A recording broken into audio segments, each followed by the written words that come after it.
by senior OPF officials. We offer our condolences to the families of the victims and wish speedy recovery to the injured. Prime Minister Imran Khan had a telephonic conversation with His Highness Mohammed bin Zayed, Crown Prince of Abu Dhabi and Deputy Supreme Commander of the UAE Armed Forces.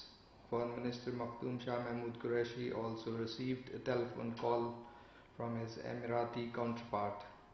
Both the Prime Minister and the Foreign Minister strongly condemned the terrorist attack and expressed solidarity with the brotherly people and government of the UAE in the face of this wanton act of terrorism.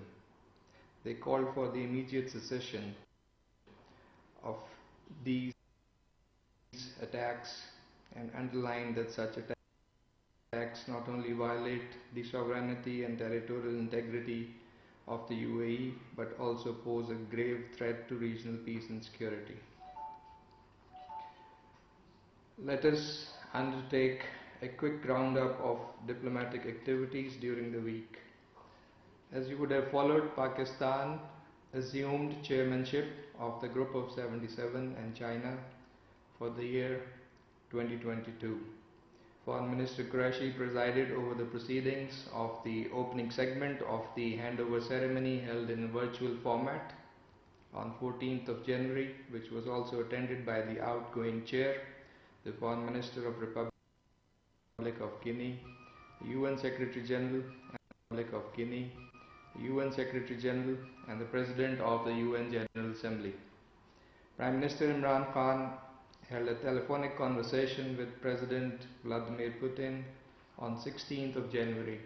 Prime Minister Imran Khan appreciated the Russian leader's statements regarding respect for Prophet Muhammad, peace be upon him, enhancement of bilateral cooperation in different areas including economy, trade and energy, high-level exchanges, besides regional and international issues, also came up for discussion in this important interaction. The newly elected Foreign Minister of Canada, M.S. Julie, called the Foreign Minister on 13th of January. Congratulating his counterpart, the Foreign Minister looked forward to further strengthening of bilateral ties, especially in the domain of economy. Developments in the region also came under discussion. Foreign Minister Qureshi also held a telephonic conversation with the Foreign Minister of Indonesia, Her Excellency Retno Marsudi, on 19th of January, expressing satisfaction at the deep-rooted and fraternal relations between the two countries.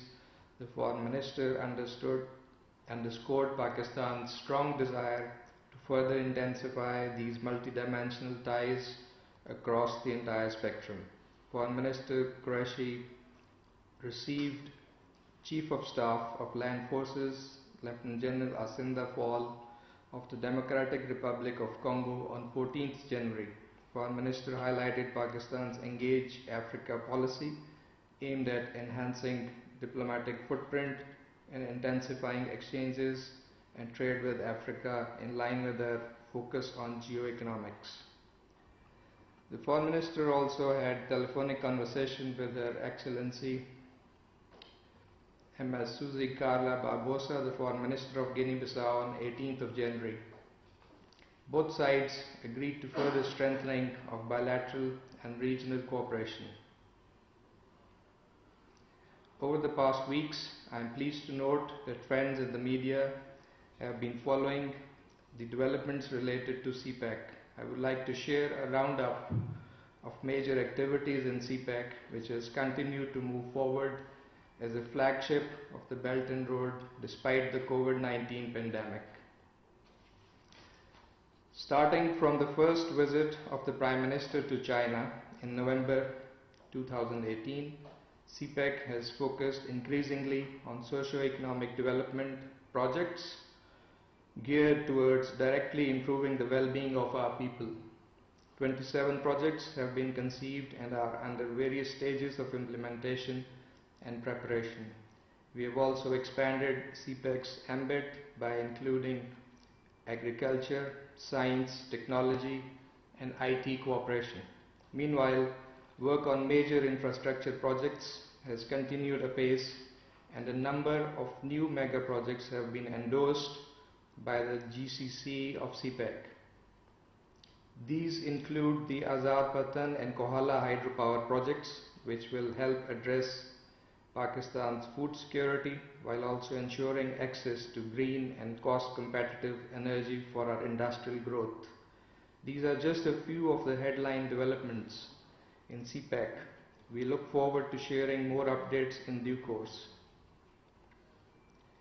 We appreciate your interest in presenting the true picture of CPEC's progress for the benefit of our people and to relegate some misguided efforts to deliberately spread disinformation about this signature achievement of Pakistan and China. We have also been receiving queries from the media on the status of Indian wheat assistance for Afghanistan, the transportation of which, as you would recall, Pakistan has allowed on humanitarian grounds on exceptional basis. We have conveyed to the Indian side necessary details of arrangements put in place by Pakistan, and for about 3 weeks now we are awaiting further response from India regarding the date of dispatch and other information of the first consignment. Ladies and gentlemen, today the Kashmiris in IIOJK and around the world, joined by Pakistanis and others, are marking the grim anniversary of the Gaukha Dal massacre. On 21st January 1990, Indian occupation forces had brutally martyred at least 52 innocent peaceful protesters in Srinagar for demanding freedom from Indian oppression.